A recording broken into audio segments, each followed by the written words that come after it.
So my favorite edtech tool is Kahoot. Go to getkahoot.com or click the link in my description for a full written explanation of how it works.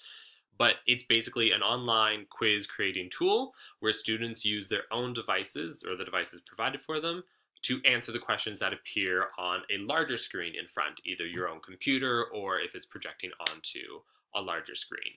You have a couple different options you can see here: quiz, jumble, discussion, survey. I really like the quiz. I've created 15 of them myself. Most recent one I actually used for work, for a staff meeting, instead of giving out a written quiz. That way they can see where they lie, the discussion can occur.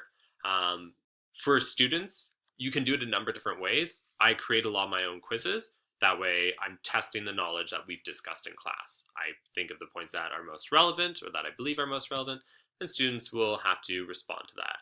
This one is actually opposite that. This shows you how they sign in. I prefer classic over team. Less repetition in the answers, more they know it themselves. Though team is great too because they have to discuss them.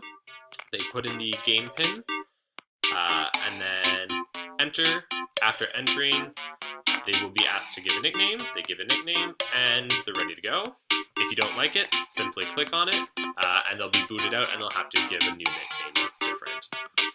So this one, as I said, is a little bit different. I had the students come up with the questions themselves. I then chose the ones that worked the best and put them in because there were some that matched.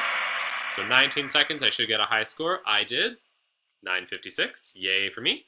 And the students know who created the question. So if they got it wrong, they could turn to that student, or I could pull that student and say, hey, Angel, why is this the answer? I put your answer in. How come you chose it? It does allow for a lot of discussions. Instead of taking 5 or 10 minutes for the Kahoot, I oftentimes take 20 or 30 minutes because of the discussion that occurs afterwards.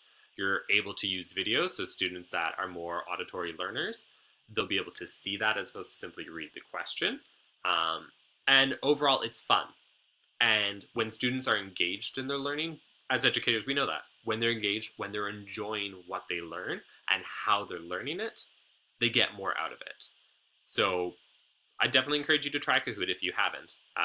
It's a worthwhile tool. Thanks.